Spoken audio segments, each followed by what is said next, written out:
The billionaire was about to sign his bankruptcy at 8 a.m. until his maid noticed the mistake.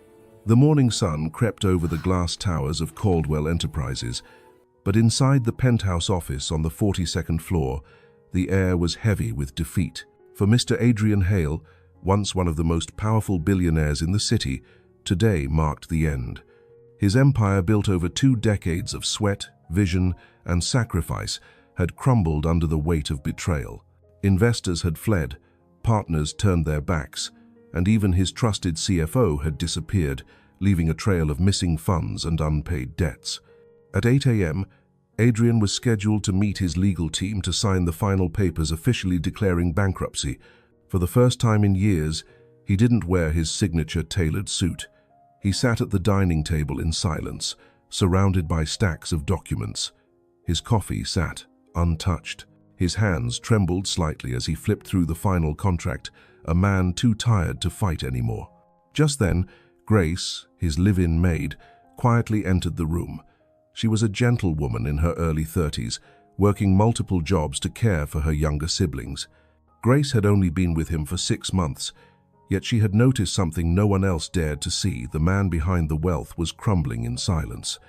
"Sir," she said softly, placing his breakfast beside him, "you haven't eaten in 2 days. Please." Adrian gave her a weak smile. "Thank you, Grace, but after today, there won't be much of this house left anyway." Her heart ached hearing that.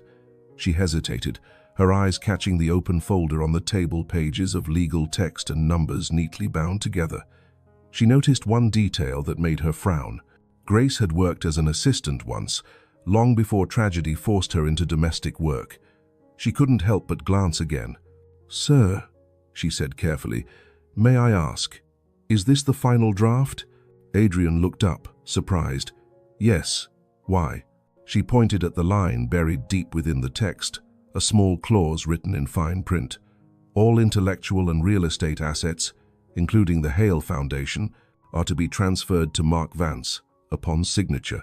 Grace blinked. "Sir, this gives ownership of your charity and properties to Mr. Vance. Isn't he the one who—" Adrian's eyes widened. He snatched the document from her hand and read it again. His pulse quickened. She was right. His ex-CFO had planted a transfer clause in the bankruptcy agreement. Signing it would have handed over everything, even his foundation that cared for underprivileged children, directly to the man who betrayed him. He pushed his chair back, adrenaline replacing despair. "Grace, you just saved my company. If you've ever felt like giving up when everything seemed lost, or if someone unexpected has ever saved you from a terrible mistake, drop a comment sharing where you're watching from and hit that subscribe button." This story reminds us that sometimes the people we overlook are the ones who see what others miss, and that hope can come from the most unexpected places. Now let's see how this maid's sharp eyes changed everything. Adrian Hale stared at the document in his hands, his heart pounding as the implications of what Grace had discovered sank in. For the past 3 weeks, he'd been operating in a fog of exhaustion and defeat, barely sleeping, barely eating, just mechanically moving through the steps of dismantling everything he'd built. He'd trusted his legal team to handle the bankruptcy proceedings properly, had assumed that the documents they'd prepared were straightforward declarations of insolvency. But Grace had just revealed that buried in the legal language was a clause that would have given Mark Vance, his former CFO and the architect of his company's collapse, complete ownership of not just his remaining business assets, but his personal properties and even the Hale Foundation, the charitable organization Adrian had established 15 years ago to provide educational opportunities for underprivileged children. "How did I miss this?" Adrian whispered, scanning the document more carefully now. The clause was expertly hidden, written in dense legal terminology that made it sound like standard creditor protection language. But Grace was right, it explicitly transferred ownership rather than liquidation rights. "Sir, I only noticed because I used to work as a legal assistant," Grace said quietly, standing nervously a few feet away. "Before my parents died and I had to take care of my siblings, I recognized transfer language versus bankruptcy language. This document isn't declaring bankruptcy, it's signing over your entire estate to Mr. Vance."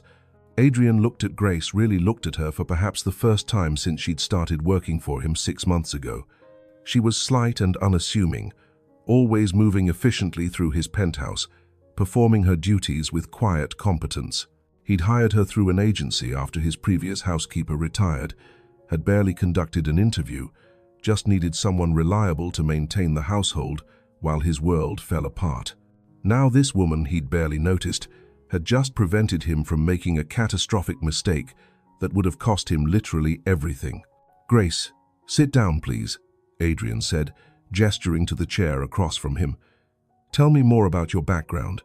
You worked as a legal assistant?"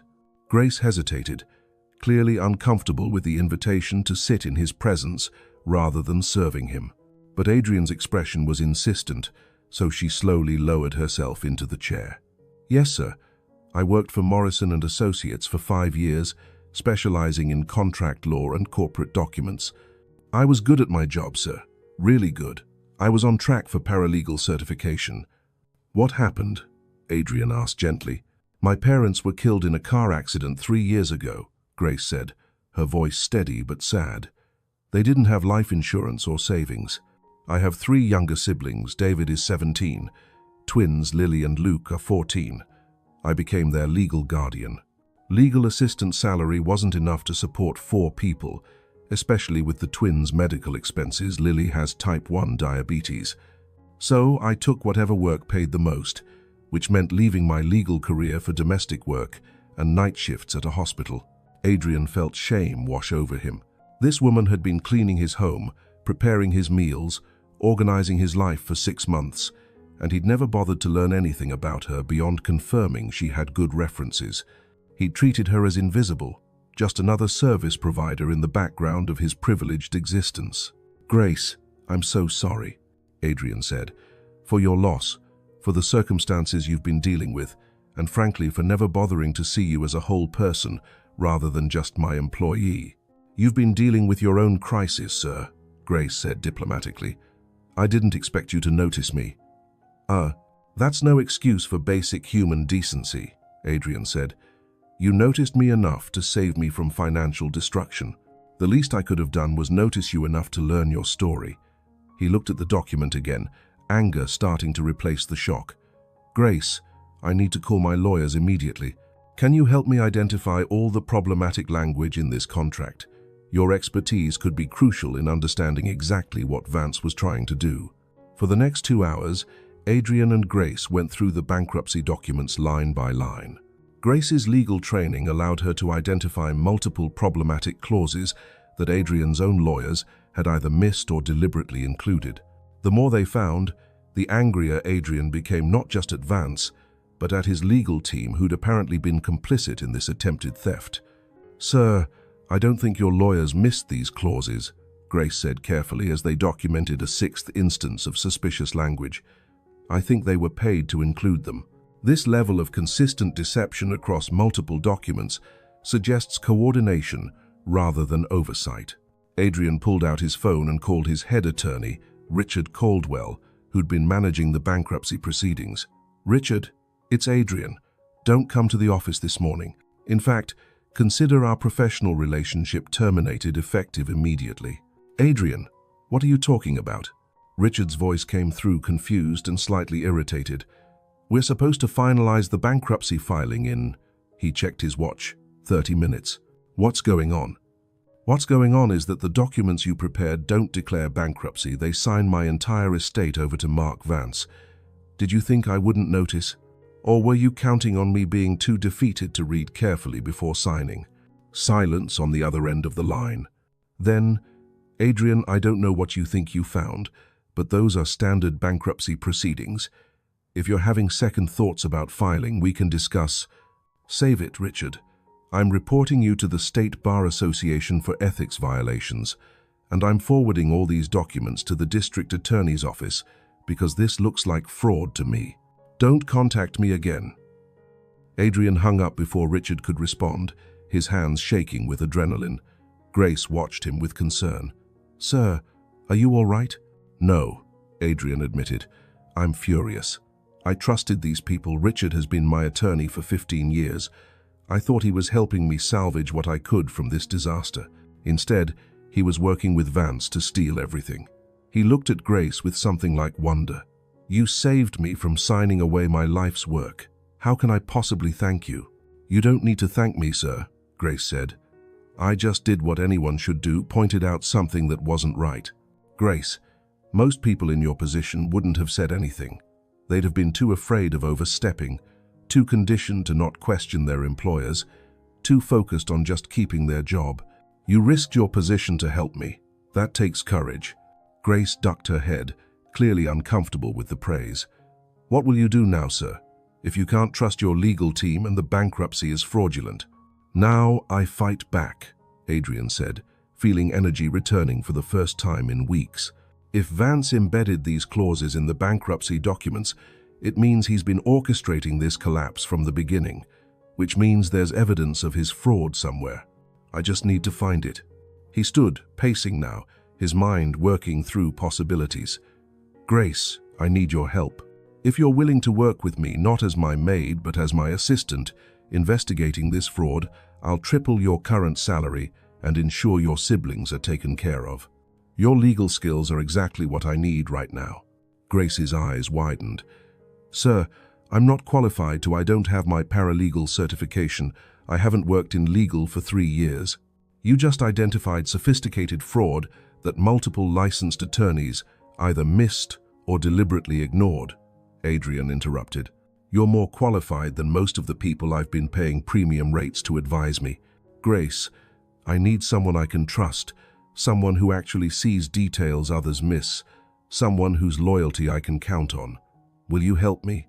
Grace looked at the document spread across the table, then at Adrian's desperate but determined face. Yes, sir, I'll help you. Over the following days, Adrian and Grace worked around the clock, investigating the collapse of Caldwell Enterprises. Adrian contacted forensic accountants he trusted from other companies, brought in cybersecurity experts to examine his company's digital records, and hired a new legal team specifically experienced in corporate fraud cases. Grace proved invaluable in this process. Her legal training allowed her to navigate complex documents quickly, identifying patterns and connections that others missed. She'd spend hours poring over financial records, creating spreadsheets, tracking suspicious transactions, building timelines of events leading to the company's collapse. Sir, look at this, Grace said 3 days into their investigation, pointing at her laptop screen. Adrian moved to look over her shoulder. These wire transfers from Caldwell accounts to offshore holdings, they all happened on dates when you were traveling for business. And they were all approved by Mark Vance using electronic signatures that appear to be yours. He forged my signature? Adrian asked, leaning closer to examine the records. It looks that way.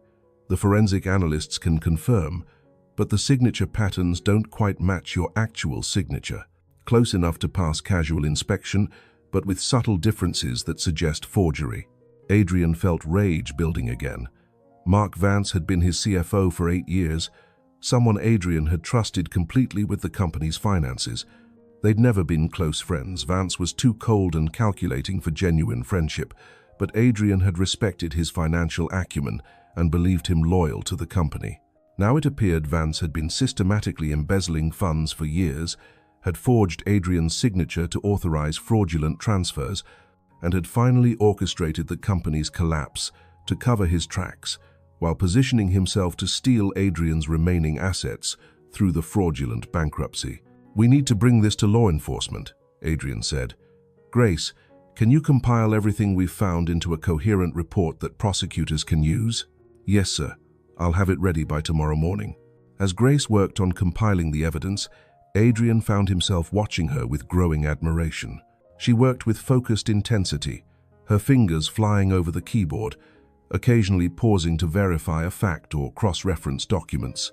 She'd transformed from invisible servant to invaluable partner in just days, and Adrian couldn't understand how he'd failed to see her capabilities earlier. Around midnight, Adrian insisted Grace take a break. You've been working for 16 hours straight. You need to eat, to sleep. So have you, sir, Grace pointed out. I can work as long as you can. Grace, you don't have to call me sir anymore. We're working as partners on this, not employer and employee. Please, just call me Adrian. Grace looked uncomfortable with this. That doesn't feel appropriate, sir. You're still my employer.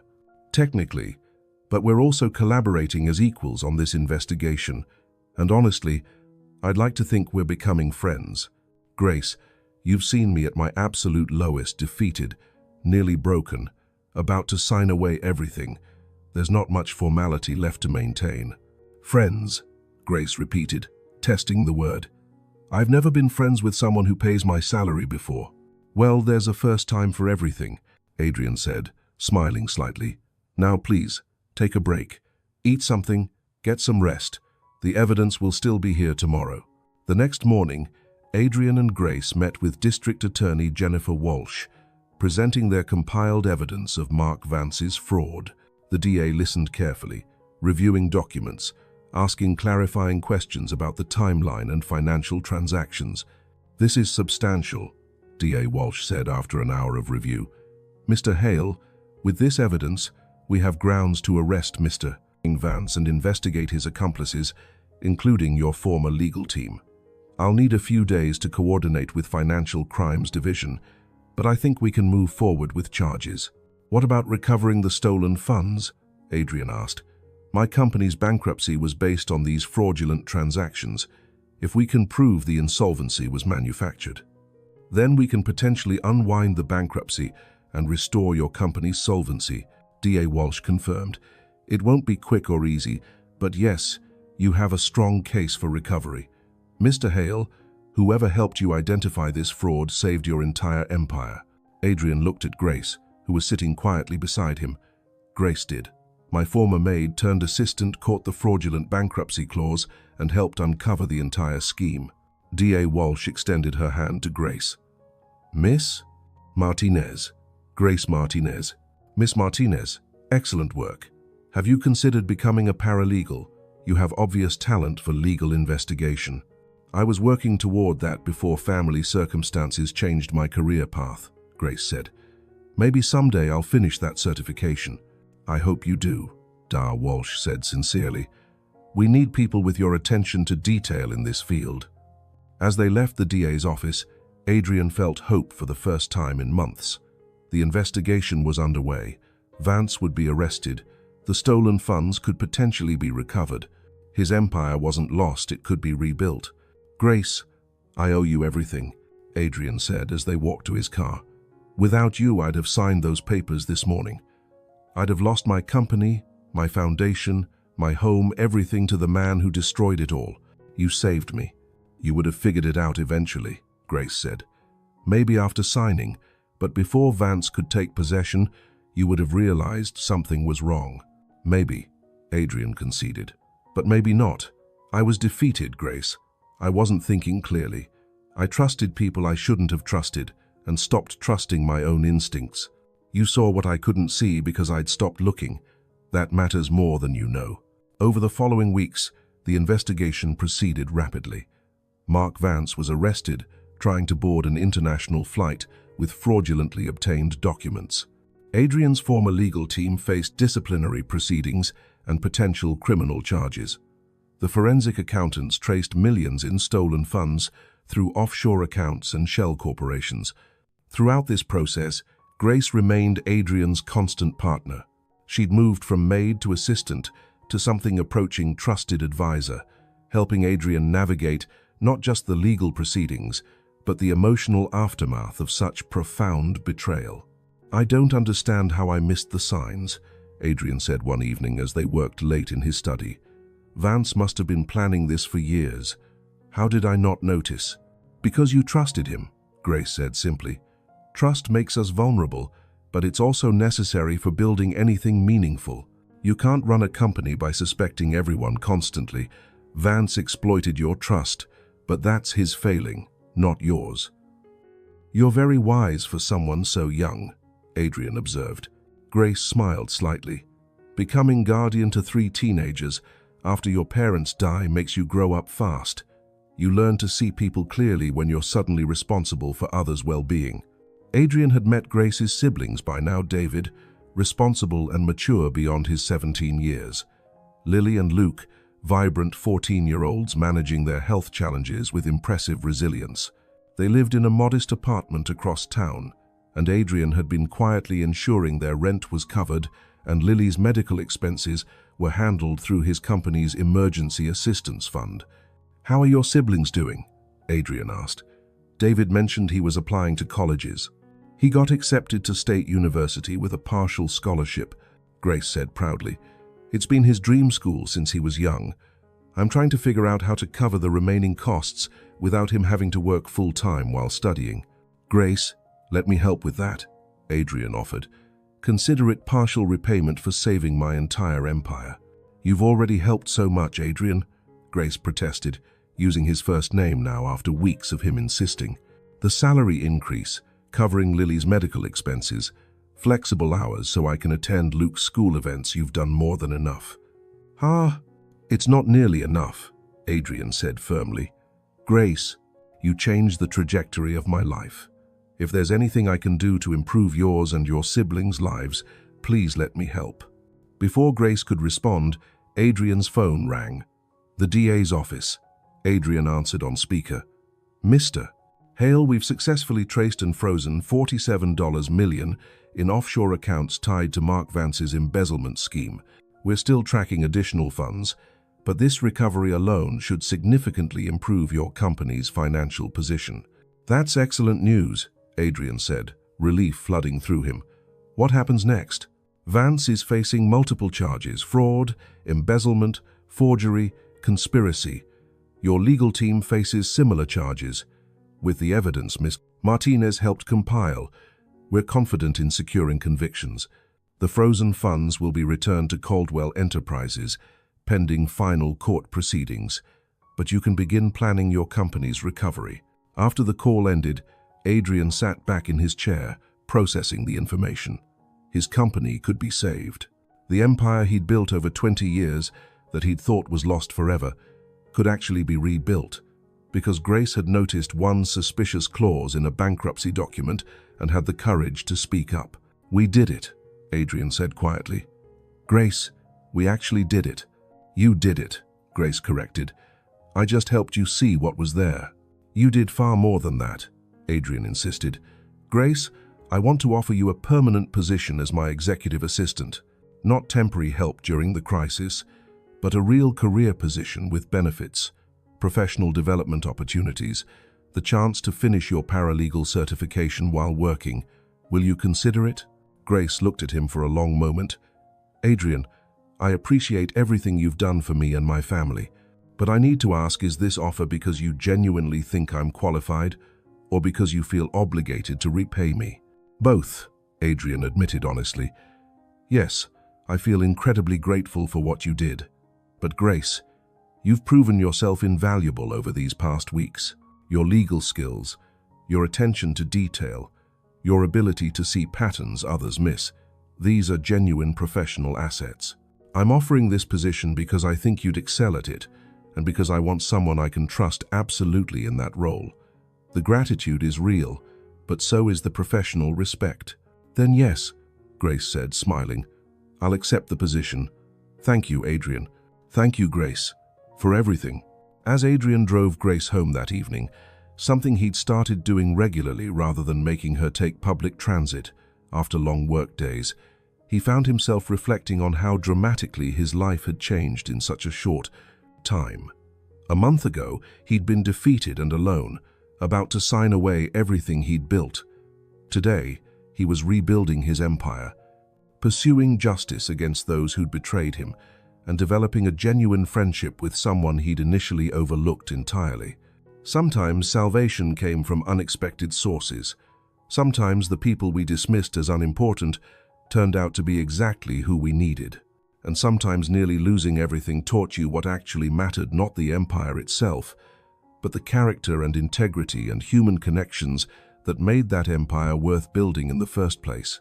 Adrian had been so focused on wealth and success that he'd stopped seeing people clearly. Grace had reminded him that the most valuable assets weren't financial, they were human. Loyalty, integrity, courage, compassion. These were what rebuilt empires after betrayal destroyed them. And they were what transformed a relationship between Billionaire and Maid into something far more meaningful. Genuine partnership, mutual respect, and the beginning of what Adrian suspected might eventually become something more than just professional collaboration or even friendship. But for now, recovery was enough. Rebuilding was enough. Having someone beside him who saw him clearly and chose to stay, that was more than enough. That was everything. 6 months after Grace had saved Adrian from signing the fraudulent bankruptcy documents, Caldwell Enterprises was experiencing a remarkable recovery. The $47 million in recovered funds had stabilized the company's finances, allowing Adrian to restructure debt, retain key employees, and begin rebuilding the business empire that had nearly been destroyed by Mark Vance's systematic fraud. Adrian sat in his newly renovated office. He'd moved back into Caldwell Tower after months of working from home during the crisis, reviewing quarterly reports with genuine satisfaction. Revenue was up 15% from the previous quarter. Several major clients who'd fled during the scandal had returned, and 2 promising acquisition opportunities were on the table. But what pleased Adrian most wasn't the financial recovery. It was the transformation in how he ran his business. The betrayal by Vance and his legal team had taught Adrian that surrounding yourself with competent but disconnected professionals created blind spots where fraud could flourish. Now he prioritized building relationships with employees at all levels, created transparent reporting systems, and insisted on personal involvement in major decisions rather than delegating everything to trusted lieutenants. Grace was integral to this transformation. As Adrian's executive assistant, she'd proven invaluable not just for her legal skills and attention to detail, but for her perspective as someone who'd worked both white-collar professional jobs and service positions. She understood corporate dynamics from multiple angles, could identify when processes were failing the people implementing them, and had an intuitive sense for when something didn't quite add up. "Adrian, you have a call with the Forbes reporter in 10 minutes, Grace said, entering his office with her usual quiet efficiency. "And your 2 with the merger team has been moved to 2:30. Their flight was delayed." "Thank you, Grace." Adrian looked up from his reports. "How did your brother's college orientation go? David started at State this week, right?" Grace's face lit up with pride. "It went wonderfully. He's in the honors program, sharing a dorm with another scholarship student, already talking about joining the debate team." "I can't thank you enough for the support you've provided, Adrian. Without the scholarship fund contribution, he'd be working full-time and taking classes part-time instead of having a real college experience." "Classes. David earned that support with his own merit," Adrian said. "I just made sure finances weren't the barrier preventing him from pursuing his potential." He paused, then added, "Grace, I've been thinking about something. You mentioned wanting to finish your paralegal certification. What if we structured your position to allow you to take classes? You could work reduced hours or adjust your schedule to accommodate coursework." "That's generous, but I'm needed here full-time," Grace protested, "especially with the expansion plans you're developing." "We can hire additional support staff," Adrian countered. "Grace, you saved my company by using legal skills you've barely utilized in 3 years. Imagine what you could accomplish with formal credentials and continuing education. I want to invest in your professional development the way you invested in saving my business. If you've ever had someone believe in your potential more than you believed in yourself, if you've ever been given an opportunity that changed your trajectory, drop a comment and subscribe." This story shows us that the people who lift us up often become the most important relationships in our lives, that gratitude can transform into genuine partnership, and that seeing someone's value creates bonds stronger than any professional arrangement. Grace looked conflicted. "I appreciate this, truly. But Adrian, I worry about. I don't want you to feel obligated to keep supporting me and my family beyond what's appropriate for an employer-employee relationship. You've already done so much. I don't want you to feel obligated to keep supporting me." "Grace, this stopped being a simple employer-employee relationship months ago," Adrian said gently. "You're not just my assistant. You're someone whose judgment I trust completely, whose perspective I value, whose friendship I treasure. Supporting your professional development benefits both of us. You get to complete goals you'd put on hold, and I get an even more skilled partner helping run my company." "Partner," Grace repeated, testing the word. "That's a significant promotion from maid." "You were never just a maid," Adrian said. "I failed to see that initially, which was my mistake. But Grace, you've been essential to rebuilding this company. You deserve recognition and investment proportional to your contribution." "Yes." Over the following weeks, Adrian and Grace developed a plan for her to complete her paralegal certification while continuing as his executive assistant. They hired an additional administrative coordinator to handle routine tasks, adjusted Grace's schedule to accommodate evening classes, and arranged for the company to cover tuition and materials. But as they worked closely together implementing these changes, Adrian found himself increasingly aware that his feelings for Grace had evolved beyond professional respect or even friendship. He looked forward to seeing her each morning, valued her perspective not just on business matters but on life generally, felt more centered and focused when she was nearby. He tried to dismiss these feelings as inappropriate given their professional relationship and the power dynamics involved. Grace depended on him for employment, for her family's financial security, for the opportunities she'd been given. Pursuing anything romantic would be exploiting that dependency, crossing ethical lines that shouldn't be crossed. Yet the feelings persisted and grew stronger despite his attempts to suppress them. Grace, for her part, was experiencing similar confusion. Working closely with Adrian had revealed qualities she'd never seen in other men she'd known. His genuine humility despite his wealth, his willingness to admit mistakes and learn from them, his commitment to using his resources to create opportunities for others, the way he'd embraced her siblings, ensuring David could attend college and Lily had the best diabetes care available. But Grace reminded herself constantly that Adrian was her employer, that any relationship beyond professional would be complicated by power dynamics and potential accusations of impropriety, that he'd shown her kindness out of gratitude for saving his company, not romantic interest.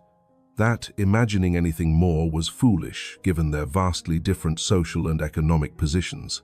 The tension between them grew over months, unspoken but increasingly obvious to anyone observing their interactions.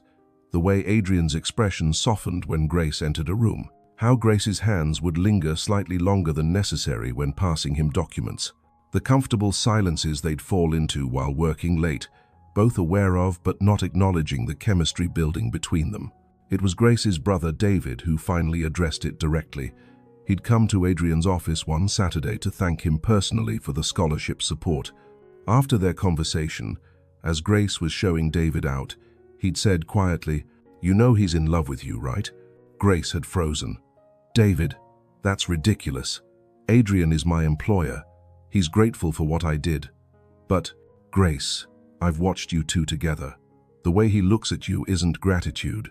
It's love, and the way you look at him is the same. I'm not saying you have to do anything about it. The situation is complicated, but don't pretend you don't see it." That evening, Grace found herself unable to stop thinking about David's observation. Was it true?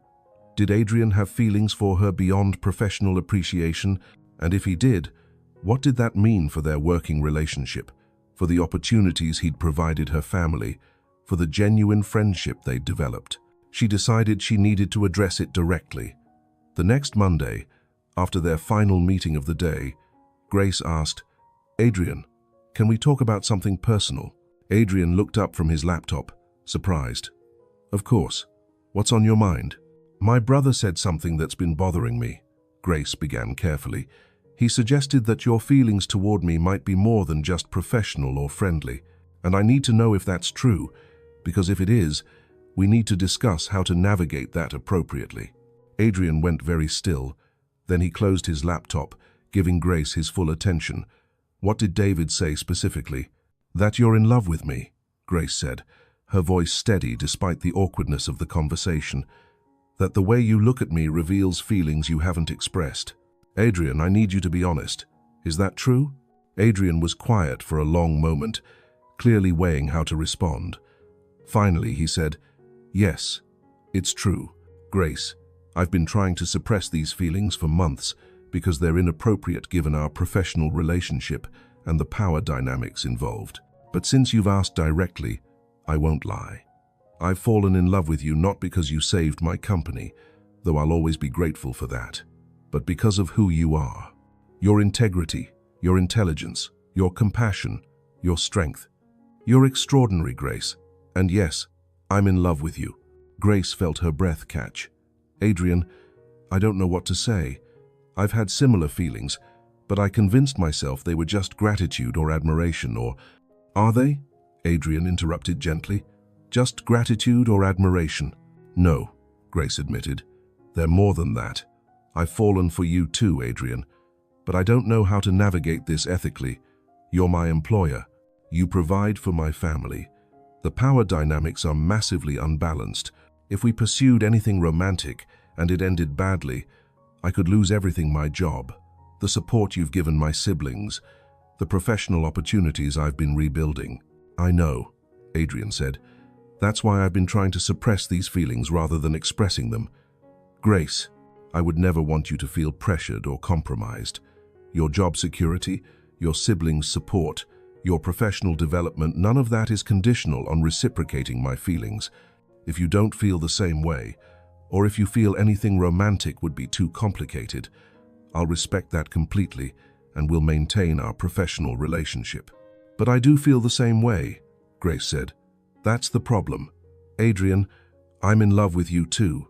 But how do we pursue that without it becoming unethical or damaging our professional relationship or creating situations where I can't be objective about business decisions? Adrian considered this carefully. What if we set clear boundaries? Separate our romantic relationship from our professional one as much as possible. Continue reporting structures where you have HR oversight beyond just me, so there's accountability. Be transparent with the company about our relationship, so there's no appearance of impropriety.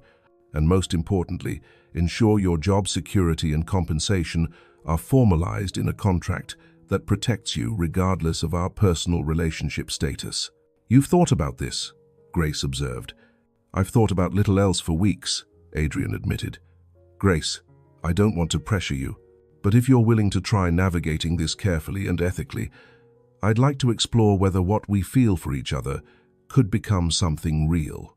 Not employer and employee dating, but two people who've been through extraordinary circumstances together and developed genuine feelings, building a relationship on equal footing. Equal footing is difficult when one person is a billionaire and the other was a maid 6 months ago, Grace pointed out. You're not a maid anymore, Adrian said. You're an executive assistant with paralegal training, working toward professional certification, with skills and perspective I rely on daily. Grace, I understand the economic disparity between us is significant, but in terms of the things that actually matter, character, integrity, intelligence, values, we're absolutely equals. That's the foundation I want to build on. Grace looked at Adrian for a long moment, weighing all the complications against the genuine feelings she'd been fighting for months. Okay, she finally said. Let's try. Carefully, with clear boundaries, with HR oversight and formal protections. But Adrian, if at any point this becomes unethical or compromises my professional judgment or makes others uncomfortable, we need to be willing to step back. Agreed, Adrian said.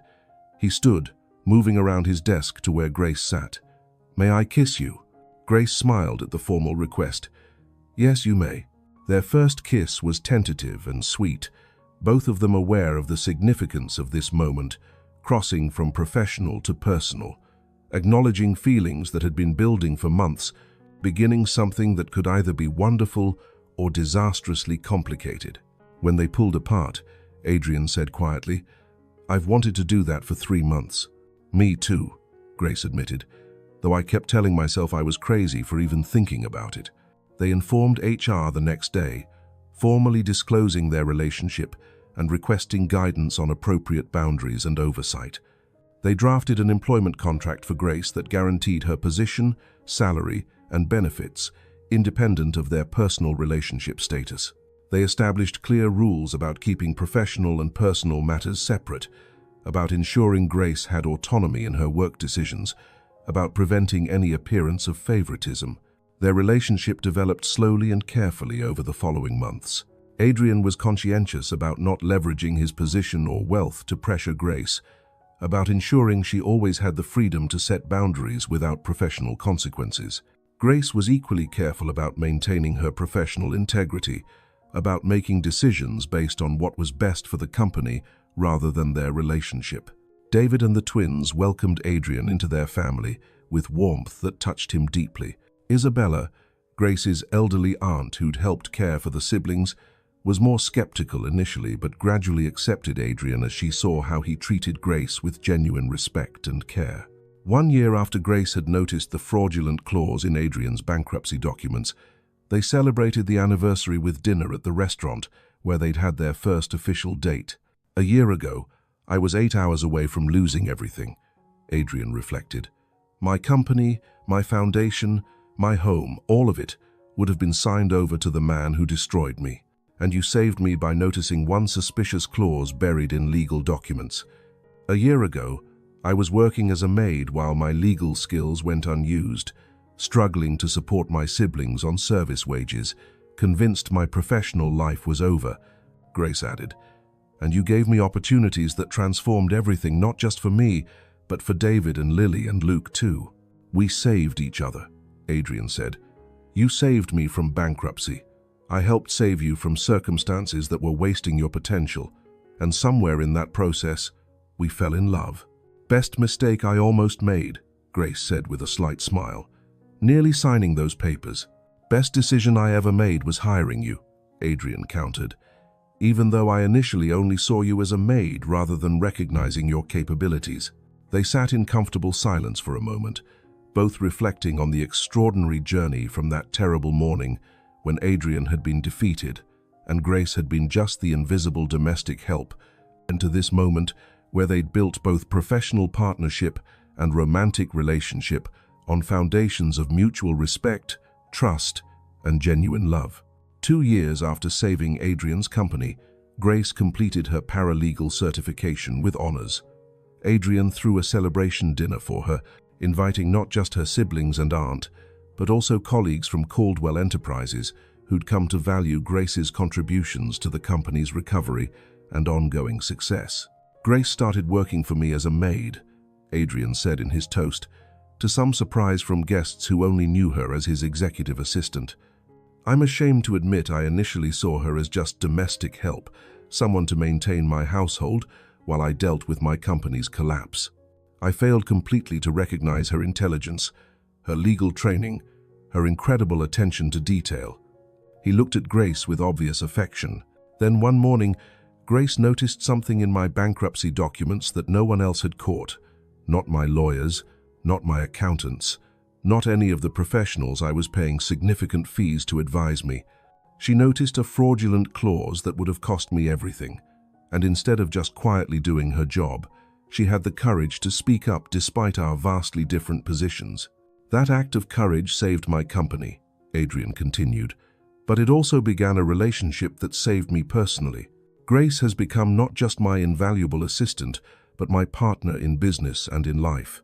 Her paralegal certification is just the latest example of her commitment to excellence and her refusal to let circumstances limit her potential." He raised his glass. "To Grace, the woman who saw what others missed, who had courage to speak truth to power, who's built an extraordinary career while supporting her family with grace and determination. You inspire me every day." After the celebration, as Adrian drove Grace home, she said, "Thank you for that speech, for acknowledging where I started and how far I've come. Some people in my position would want to hide their humble beginnings. So, why hide the truth?" Adrian asked. "You were a maid because life circumstances forced you into that work, not because it defined your capabilities. The fact that you went from domestic work to executive assistant while completing a paralegal certification makes your success more impressive, not less. Grace, you should be proud of overcoming obstacles rather than hiding them." "I am proud," Grace said, "but I also know some people will always see me as the maid who married up rather than recognizing my actual professional contributions." "Let them think whatever they want," Adrian said. The people who matter are colleagues, your siblings, people who actually know us, they understand. Our relationship is built on mutual respect and equal partnership. Anyone who reduces you to a gold digger or reduces me to a white knight rescuing you doesn't understand either of us. 3 years after Grace had saved Adrian's company, Caldwell Enterprises had not only recovered, but was thriving beyond its pre-collapse status. Adrian had learned from the betrayal, implementing transparent systems and building a corporate culture that valued integrity and accountability. The company had won several awards for ethical business practices and workplace culture, recognition Adrian credited largely to Grace's influence.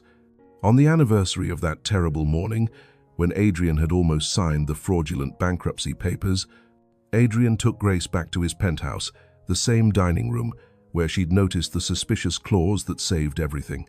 3 years ago, I sat at this table defeated and alone, Adrian said. I thought my life was over. Then you walked in with breakfast and ended up saving my entire empire by noticing something everyone else had missed. He pulled a small box from his pocket. Grace, these past 3 years have been the best of my life, not because my company recovered or my wealth was restored, but because I found you. Because I learned to see people clearly rather than dismissing them based on their job titles. Because I discovered that the most valuable assets aren't financial, they're human. Adrian opened the box, revealing a ring. Grace Martinez, you saved my company, transformed my business, taught me what actually matters, and somehow loved me despite all my flaws and blind spots. Will you marry me? Grace looked at the ring, then at Adrian, tears forming in her eyes. Yes, absolutely yes. As Adrian slid the ring onto her finger, Grace thought about the extraordinary journey from invisible maid to valued partner, from woman working multiple jobs to support her siblings to professional with real career prospects, from seeing herself as just service worker to understanding her own worth. And Adrian thought about the lesson he'd learned the hardest way possible, that the people you overlook, dismiss, or take for granted are often the ones who save you. That character and integrity matter more than credentials and pedigree. That a maid who noticed what lawyers missed wasn't just providing service. She was demonstrating the kind of attention to detail and courage that separated the truly valuable from the merely credentialed. They married 6 months later in a ceremony that reflected both their journeys, elegant but not ostentatious, combining Adrian's business connections with Grace's family and former colleagues from her legal assistant days. David walked Grace down the aisle, proud of his sister who'd sacrificed so much to raise him and his siblings, and who'd finally found love and recognition she deserved. In his vows, Adrian said, Grace, you saw the truth when I was too defeated to see it myself. You had courage to speak up when staying silent would have been safer. You saved my company, but more importantly, you saved me from becoming permanently cynical and isolated. I promise to always see you clearly, to value your perspective, to build a partnership based on mutual respect rather than gratitude or obligation. I love you not for what you did for me, but for who you are, the strongest, most perceptive, most genuine person I've ever known. In her vows, Grace said, Adrian, you could have just given me money as thanks for catching that fraudulent clause. Instead, you gave me opportunities, invested in my education, recognized my potential when I'd stopped seeing it myself. You transformed my circumstances without making me feel like a charity case. You saw me as equal partner rather than rescued maid. I promise to always tell you truth even when it's uncomfortable, to use the opportunities you've provided to build something meaningful, to love you for who you are rather than what you have. You reminded me that kindness and success aren't mutually exclusive, that wealth can be used for good, that the powerful can choose to see and value the overlooked. 5 years after Grace had saved Adrian from signing fraudulent bankruptcy papers, they stood together in the newly opened Hale Martinez Community Center, a facility they'd founded together to provide legal assistance, job training, and educational support to people in circumstances similar to where Grace had been. Capable people trapped in service work because life circumstances prevented them from accessing professional opportunities. This center represents everything we believe in, Grace said at the opening ceremony. that everyone deserves chances to develop their potential regardless of their current circumstances, that the work people do to survive doesn't define their capabilities, that sometimes all someone needs is someone else willing to see their worth and invest in their success. Adrian added, 5 years ago, I almost lost everything because I'd stopped paying attention to details, had stopped seeing people clearly, had become isolated in my wealth.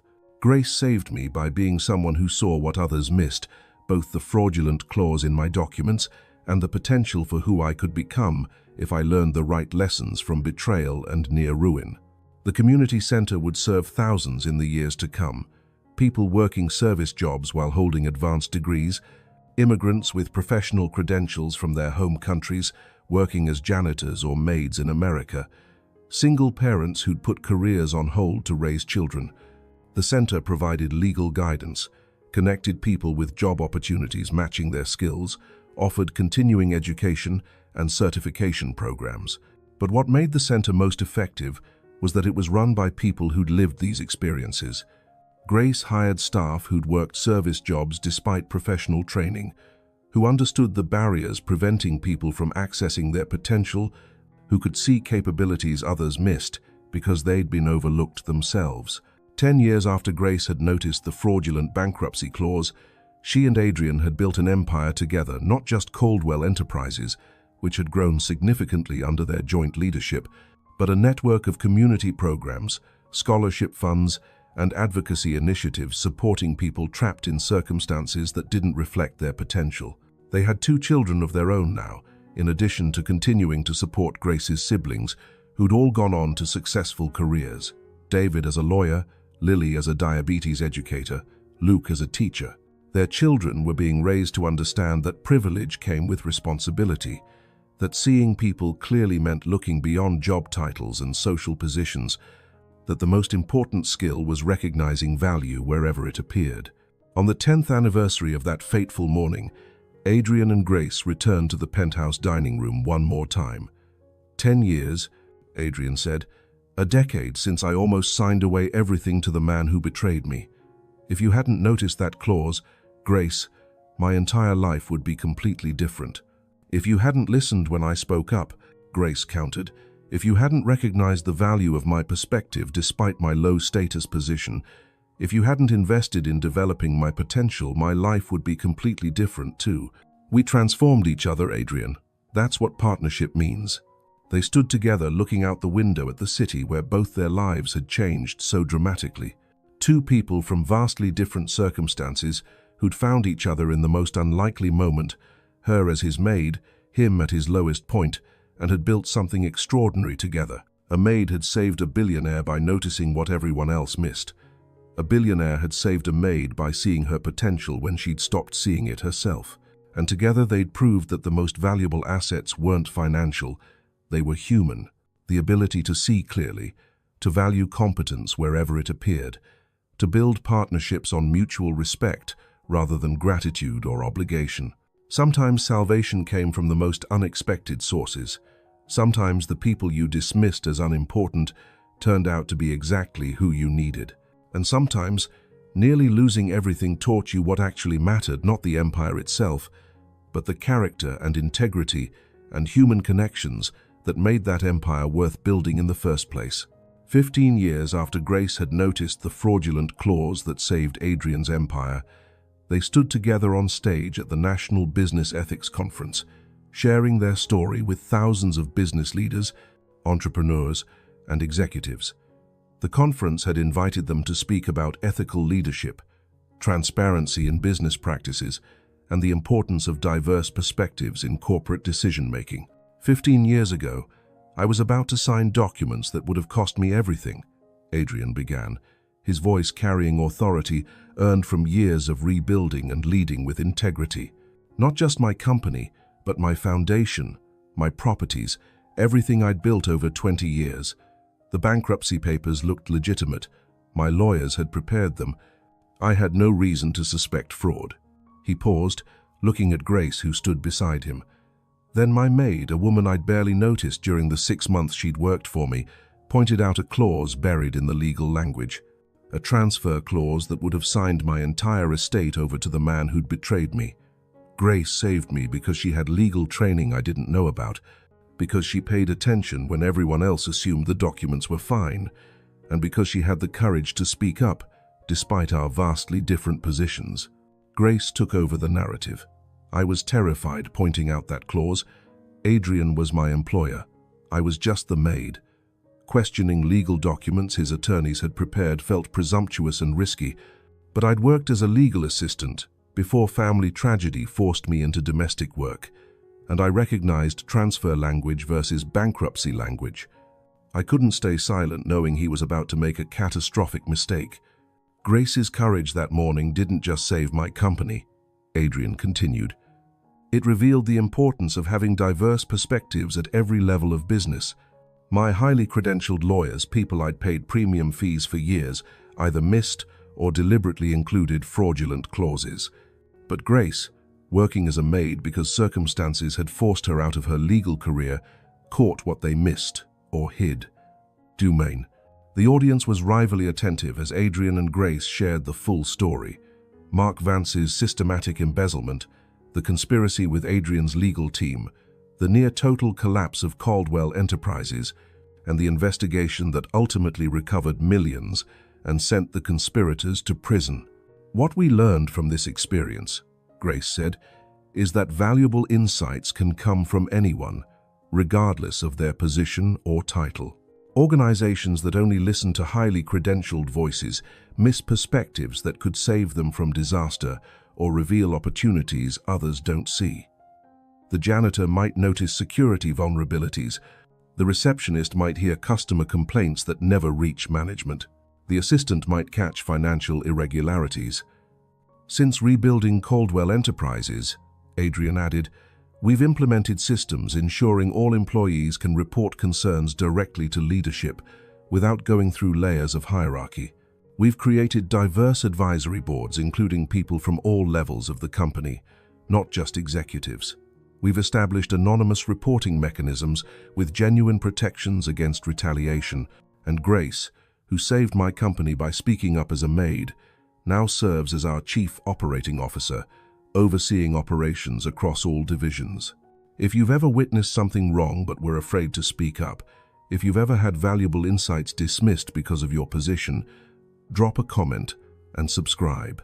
This story reminds us that wisdom and courage exist at every level of any organization, that the people we overlook often see what those in power miss, and that building cultures where everyone feels empowered to share concerns can prevent disasters before they happen.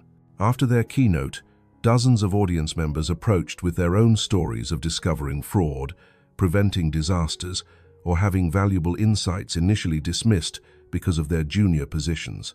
One woman, a facilities manager, shared how she'd identified a security vulnerability that could have cost her company millions, but had struggled to get executives to take her concerns seriously until a breach actually occurred. Your story gives me hope, the woman told Grace. That speaking up matters even when people initially dismiss you. That persistence and courage eventually get recognized. Keep speaking up, Grace encouraged her.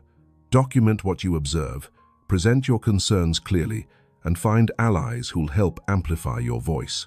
The right leaders will eventually listen, and if your current leaders won't, better organizations exist that will value your perspective. That evening, Adrian and Grace had dinner with several conference attendees who wanted to discuss implementing similar transparency and diverse perspective policies in their own companies. The conversation ranged from practical implementation challenges to deeper philosophical questions about power, privilege, and how organizations could genuinely empower all employees to contribute meaningfully. The hardest part, one CEO admitted, is genuinely being willing to hear uncomfortable truths from people below you in the hierarchy. It's easy to say you want honest feedback.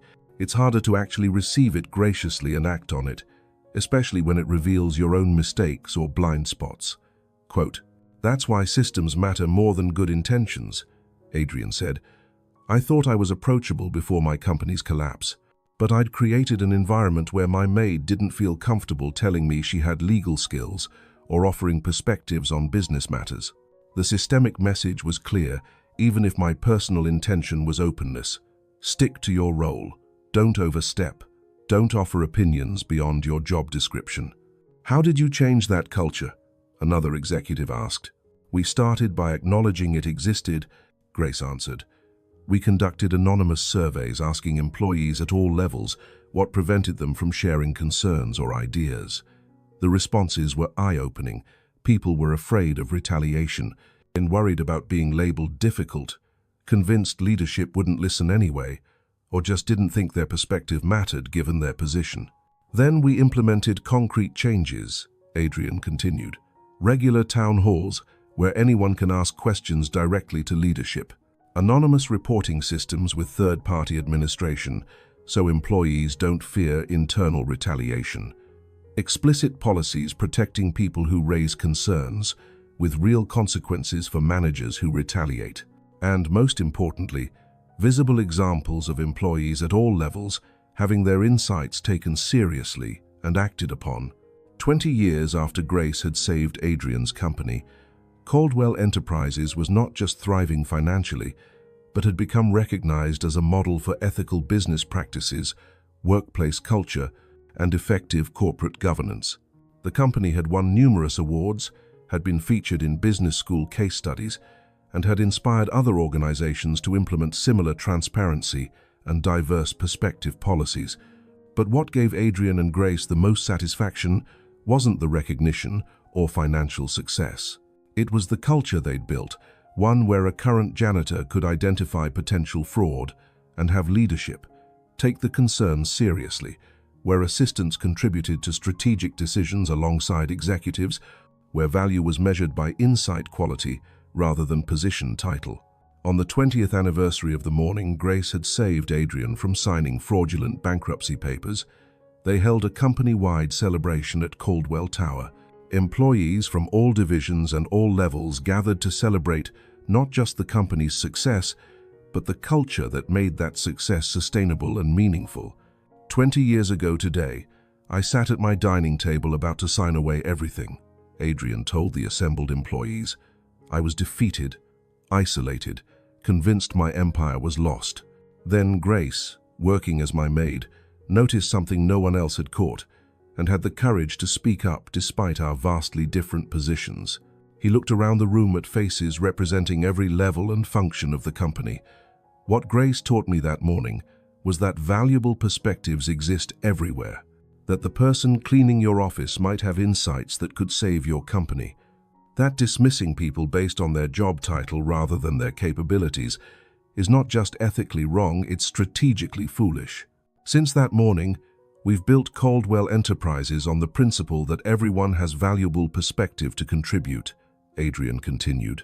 We've created systems ensuring those perspectives are heard, considered, and acted upon regardless of who voices them. And that approach, valuing humans for their insights rather than their credentials, is why we've not only survived, but thrived. Grace spoke next, sharing her perspective on the journey from Maid to COO. 20 years ago, I was working domestic jobs because family tragedy had forced me out of my legal career. I felt invisible, overlooked, like my professional skills and training didn't matter anymore. Then I noticed something wrong in Adrian's bankruptcy documents, and instead of dismissing my concern, he listened, he investigated. He valued my perspective despite my low-status position. That experience taught me that being seen, genuinely seen for your capabilities, rather than judged by your circumstances, can transform everything, Grace continued. Adrian saw my potential when I'd stopped seeing it myself. He created opportunities for me to rebuild my career, finish my education, contribute meaningfully to this company's success.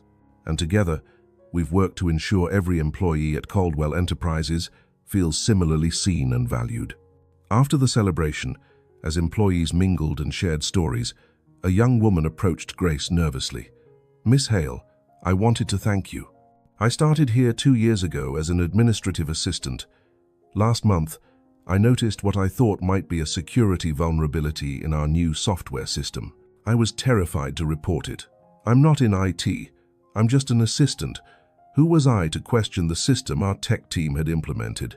But I remembered your story. the woman continued. How you spoke up even though you were just the maid. So I reported my concern through the anonymous system. It investigated and discovered I was right. There was a vulnerability that could have been exploited.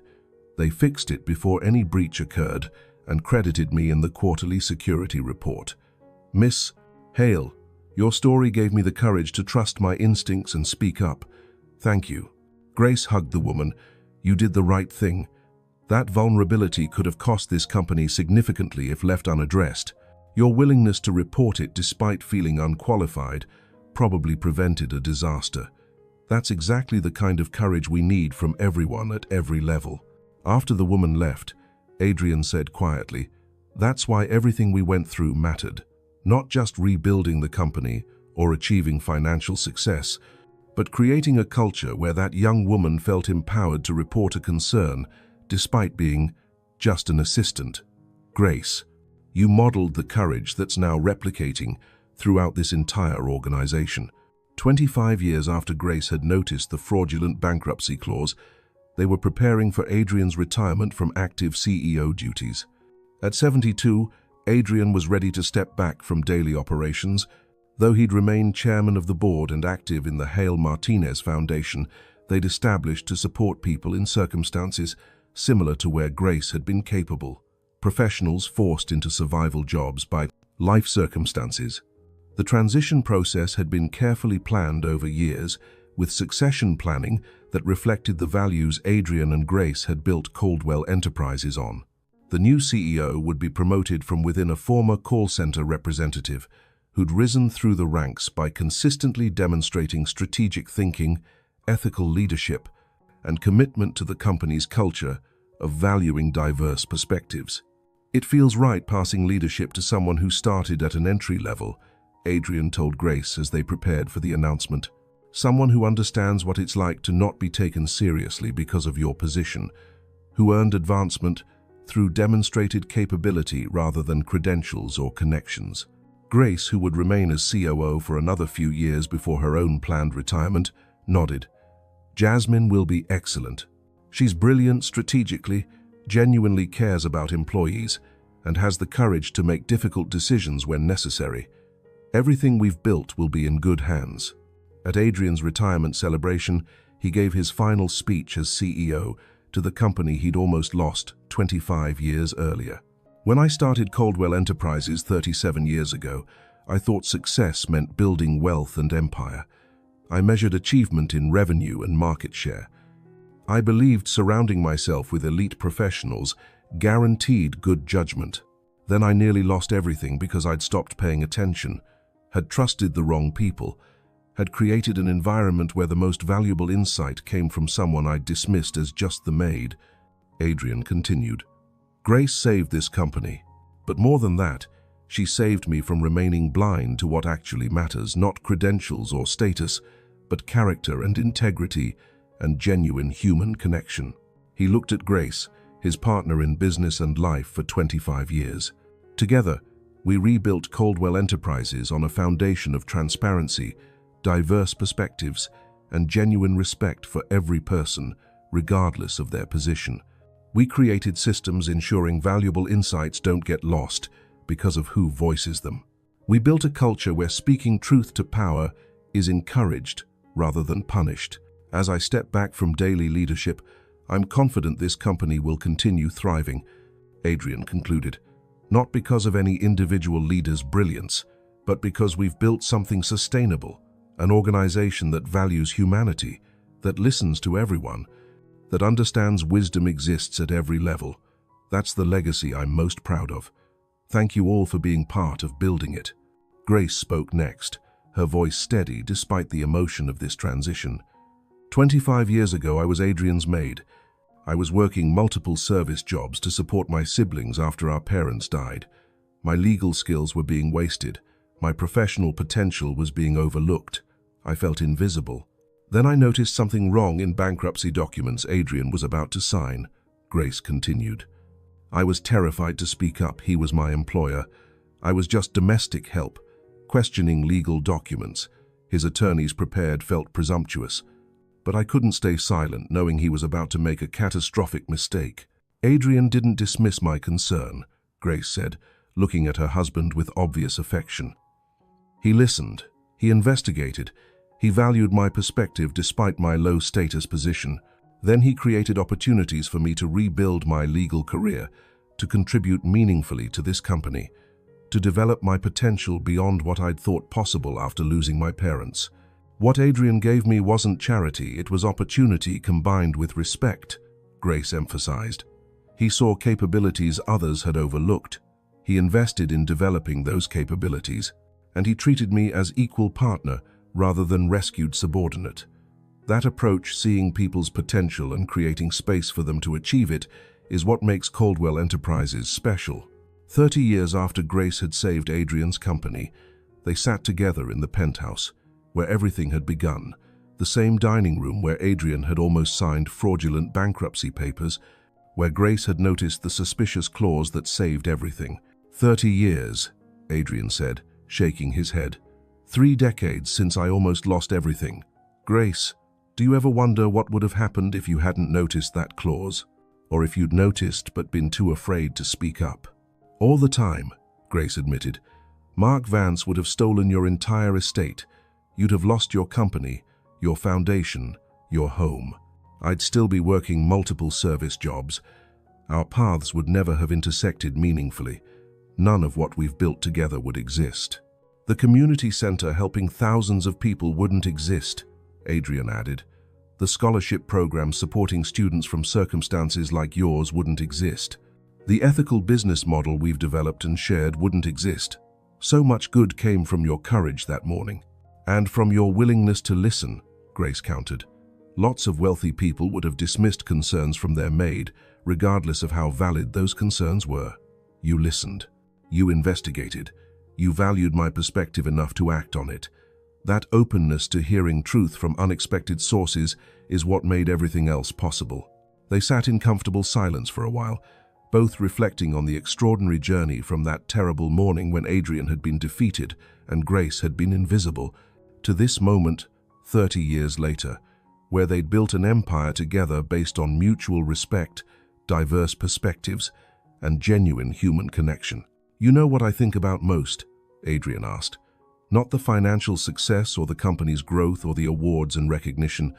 I think about how close I came to missing you entirely, to never knowing you, never building this partnership, never learning the lessons you taught me about what actually matters. What do you think matters most? Grace asked, though she knew the answer. Seeing people clearly, Adrian said, not judging them by credentials or status but recognizing their actual capabilities. Creating environments where everyone feels empowered to contribute their perspectives. Building organizations on foundations of transparency and respect rather than hierarchy and fear. And most importantly, understanding that the people you initially overlook might be exactly who you need if you're humble enough to see them and wise enough to listen. That's what I tell young professionals when they ask for career advice, Grace said. Don't let your current circumstances convince you that you have nothing valuable to offer. Trust your expertise and instincts even when others dismiss you because of your position. Have courage to speak up when you see something wrong, even if you're afraid. And look for leaders who value insight over credentials, who create cultures where everyone's perspective matters. And what do you tell leaders? Adrian asked. I tell them to pay attention to everyone at every level of their organizations, Grace answered. That the most valuable insight preventing their next disaster might come from someone they're currently overlooking. That building genuine cultures of transparency and respect isn't just ethically right, it's strategically essential. That surrounding yourself only with elite professionals creates dangerous blind spots. I tell them about us, Grace continued, about the billionaire who almost lost everything, and the maid who saved him by noticing what highly paid attorneys either missed or hid. About how that terrible morning transformed into partnership that's lasted 3 decades and helped thousands of people. About how nearly losing everything taught you what actually mattered, not wealth or status, but character and connection and genuine respect for human potential wherever it appears. As the sun set over the city where both their lives had changed so dramatically 30 years earlier, Adrian and Grace stood together at the window, looking out at the skyline they'd helped shape through their business and philanthropic work. The Maid and the Billionaire, Adrian said with slight amusement. That's how people still describe us even though you've been a high-level executive for decades. It's actually a good summary, Grace said, because it reminds people that status and circumstances don't determine worth. That extraordinary insights can come from anyone regardless of their position. That the people society dismisses as unimportant might be exactly who you need if you're willing to see them. You saved my empire by being someone I'd overlooked, Adrian said. Then you saved me personally by showing me what actually mattered beyond financial success. Grace, marrying you was the best decision I ever made. But hiring you as my maid and being wise enough to listen when you spoke up, that was the second best decision. Everything good in the past 30 years flows from those choices. And my best decision was having the courage to speak up that morning, Grace said. Even though I was terrified, even though you were my employer and I was just the maid, even though questioning your attorney's work felt presumptuous, I trusted my expertise and had courage to voice my concerns despite our vastly different positions. That courage changed both our lives, Adrian agreed, and through us, changed thousands of others' lives through the programs we've built and the culture we've established. They stood in comfortable silence, both understanding that their story, the billionaire and the maid, the man who almost lost everything, and the woman who saved him by noticing what others missed, would outlive them both.